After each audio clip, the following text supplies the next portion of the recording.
Hello दोस्तों, रश्मि बाइटी stories में आपका स्वागत है। प्राची को तो यही समझ में नहीं आ रहा था कि रमन ऐसा कैसे बोल सकता है। रमन अच्छे से जानता है कि प्राची मॉडल बनना चाहती है। रमन ने प्राची की मन की बात को परवाह न करते हुए आगे कहा, इसके बाद मैं चाहो तो नौकरी छोड़ देना। तब तक मैं अपनी एजेंसी सेटअप कर लूँगा, तो तुम मेरे पास आराम से काम कर पाओगी। प्राची, तुम ऐसा कैसे कह सकते हो? तुम अच्छे से जानते हो कि मैं हमेशा से मॉडल बनना चाहती थी। मुझे दादाजी के परफ्यूम बिजनेस में इंटरेस्ट है। वैसे भी मैं इसी माहौल में बड़ी हुई हूँ, लेकिन फिर भी मुझे मॉडल बनना है। यह कहकर प्राची ने गुस्से में फ़ोन काट दिया।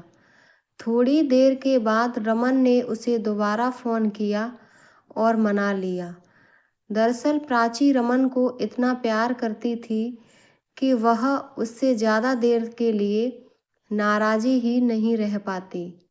इस सब का कारण शायद उसका अतीत ही था कि उसे किसी भी रिश्ते को तोड़ने में बहुत डर लग रहा था। दरअसल प्राची के पापा ने उसकी माँ से प्यार तो किया, पर उन्हें कभी भी अपना नाम नहीं दे पाए। और आखिर में एक दिन जब प्राची की माँ नहीं रहीं, तब उन्हें इस बात का एहसास हुआ कि उन्होंने क्या खो दिया, और इसी वजह से वह प्राची को कपूर हाउस ले आए थे। इस सब का प्राची के दिमाग पर बहुत गहरा असर पड़ा।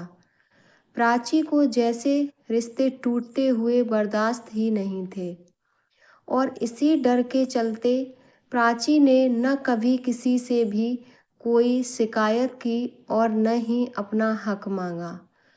और जब उसकी ज़िंदगी में रमन आया तो प्राची उसकी होकर रह गई।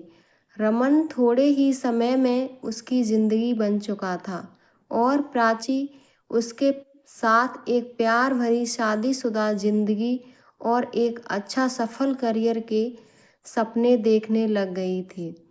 प्राची अपने दादाजी को बहुत ज़्यादा प्यार करती थी, इसीलिए उन्हें दुखी नहीं करना चाहती थी। और वैसे भी उसकी मम्मा और पापा के जाने के बाद अब दादाजी ही उसका इकलौता सहारा थे। पूरे घर में एक वही थे जो शायद उसे प्यार करते थे, और एक उन्हीं के डर की वजह से अब तक उसे किसी ने घर से नहीं निकाला था। उसकी सौतेली माँ नीलम का बस चलता तो वो कब का प्राची को कपूर हाउस से बाहर निकाल चुकी होती। आज की शाम जब दादाजी वापस घर आए, तब बहुत गुस्से में थे, और उन्होंने प्राची को एक फ़ोटो देते हुए कहा, यह फ़ोटो देख लो, मैंने तुम्हारे लिए एक लड़के को चुना है। ओबरॉय ख़ानदान का इकलौता वारिस है, और बिजनेस सर्कल में इसका बहुत बड़ा नाम है। मुझे नहीं लगता तुम्हारे लिए इससे ज़्यादा बेहतर रिश्ता आ सकता है। प्राची अपने दादाजी की बात से बिल्कुल भी सहमत नहीं थी। उसने फ़ोटो को बस एक नज़र देखा और अपने सामने से हटाते हुए कहा, दादाजी, मैं किसी को प्यार करती हूँ। यशवंत कपूर जी, तुम किससे प्यार करती हो? उस फटीचर रमन से, जिसकी कोई औकात नहीं है। तुम मुझे यह बताओ कि कल को उसके साथ शादी करके तुम्हें क्या मिलने वाला है। और मेरी बच्ची, तुम यह समझने की कोशिश करो कि उसे सिर्फ़ और सिर्फ़ तुम्हारे पैसे में इंटरेस्ट है। वो भरोसे के बिल्कुल भी लायक नहीं है। उसे कोई फ़र्क नहीं पड़ता कि तुम क्या सोचती हो। मेरे बच्चे, समझने की कोशिश करो। मैं तुम्हारा दिल टूटते हुए नहीं देखना चाहता। इसीलिए तो मैं बार बार समझा रहा हूँ कि अगर आज तुम यह घर छोड़ देती हो और मैं तुम्हें अपनी जायदाद से बेदखल कर देता हूँ तो रमन तुम्हें इसी वक्त छोड़ देगा। प्राची: नहीं दादाजी, ऐसा कुछ नहीं होगा, वो मुझे सच में प्यार करता है। प्राची अपने दादाजी की बात समझने को तैयार नहीं थी। दोनों के बीच में काफ़ी लंबी चौड़ी बहस हुई और उसके बाद मैं आखिर दादाजी ने गुस्से में कह दिया कि अगर इतना ही प्यार है तो छोड़ दो घर। अब या तो तुम कपूर खानदान में रहोगी या यह मॉडलिंग इंडस्ट्री में काम करोगी। फैसला तुम्हारे हाथ में है, पर यह सोच लेना कि अगर एक बार तुमने मॉडलिंग इंडस्ट्री में कदम रखा तो दोबारा अपने नाम के आगे कपूर नहीं लगाओगी। दादाजी ने जितने गुस्से में ये बात कही, ये वही जानते थे, पर प्राची में भी खून तो आखिर कपूर का ही था। इसीलिए प्राची ने भी गुस्से में घर छोड़ दिया।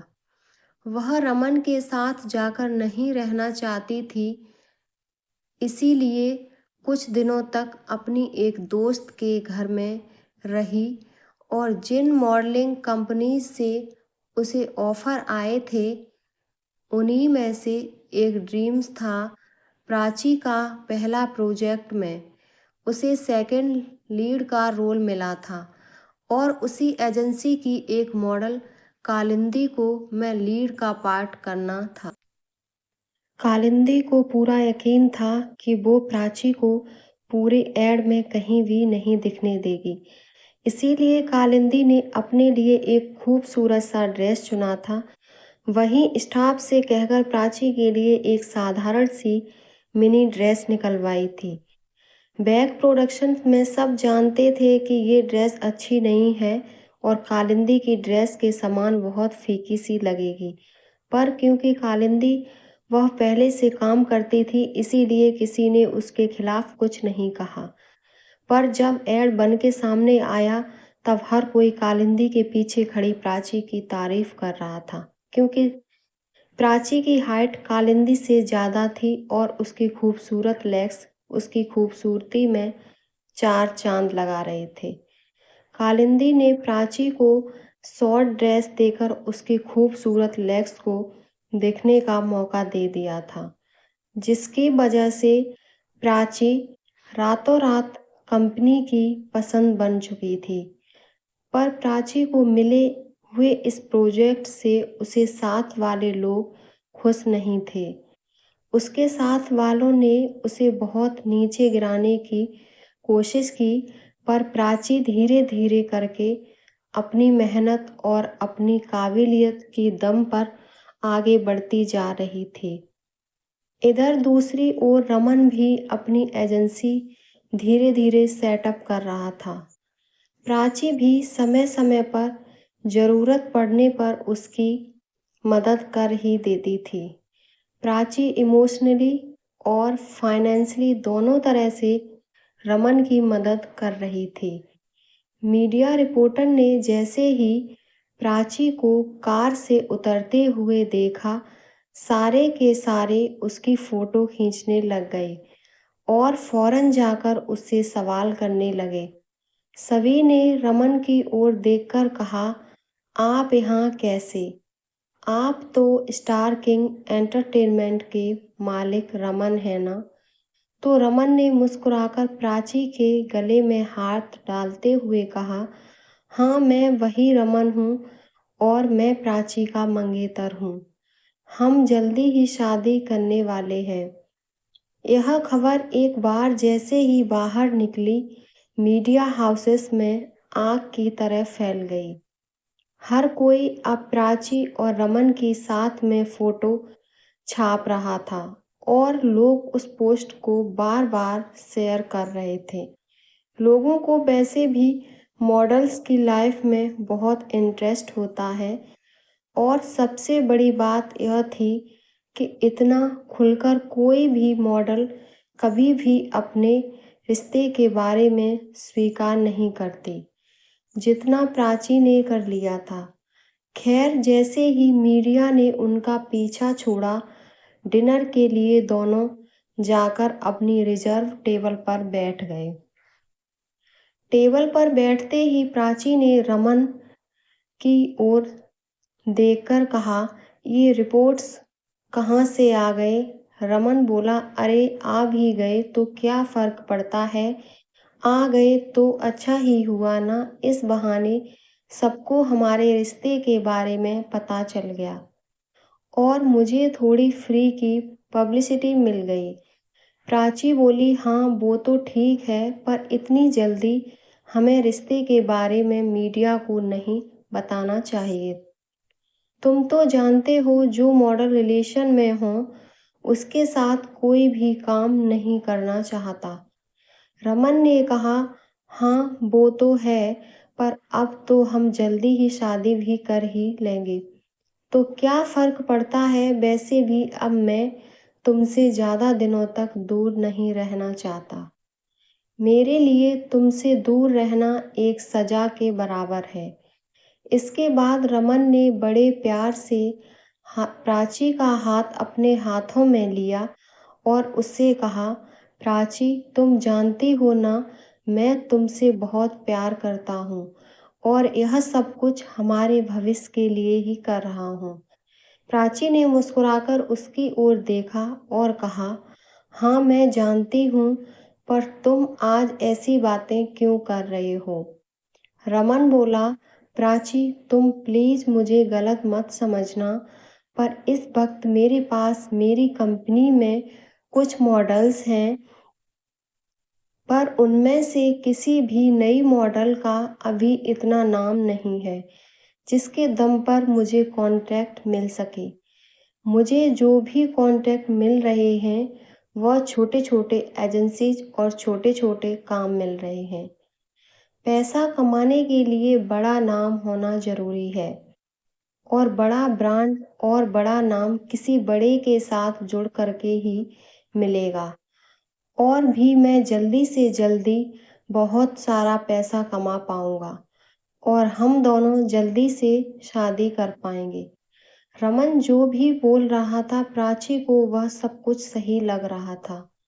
बात भी सही थी, पैसे कमा पाएंगे तभी तो भविष्य और परिवार बना पाएंगे। वैसे भी प्राची ने हमेशा से एक अच्छे कैरियर और एक प्यारे से परिवार का ही सपना देखा था। इसी की वजह से प्राची ने रमन की ओर देखकर कहा, ठीक है, फिर मैं एक काम करती हूँ, मैं अपनी कंपनी में अपना नोटिस दे देती हूँ और उन्हें बता देती हूँ कि वह आगे से मेरे लिए कोई भी कॉन्ट्रैक्ट ना ले। प्राची की बात सुनकर रमन खुश हो गया, क्योंकि वो अच्छे से जानता था जो लोग प्राची के साथ काम कर चुके हैं वह लोग दोबारा प्राची के साथ ही काम करना चाहेंगे और इसके लिए मजबूर होकर रमन की कंपनी में ही आना पड़ेगा। रमन सीधे सीधे पॉपुलैरिटी का और उसके हुनर का फ़ायदा उठाना चाहता था, पर प्राची के लिए तो प्यार और परिवार ही ज़रूरी था। इसीलिए उसने यह सारे फैसले रमन के मन मुताबिक ले लिए थे। जल्दी ही प्राची ने ड्रीम्स अनलिमिटेड को छोड़कर स्टार किंग को ज्वाइन कर लिया। रमन की कंपनी में धीरे धीरे करके लोगों के काम के लिए कॉल आने लगे थे, क्योंकि वैसे भी ऐसी खबरें मीडिया में बहुत जल्दी फैलती हैं कि कौन सी मॉडल किस एजेंसी में जा रही है, कौन किसके साथ काम कर रहा है, किसका किसके साथ अफेयर चल रहा है, वगैरह वगैरह। प्राची ने ज्वाइन कर लिया। अगर आपको हमारी वीडियो पसंद आए, इसका नेक्स्ट पार्ट देखने के लिए आप हमारे चैनल को subscribe, share and comment and like करें।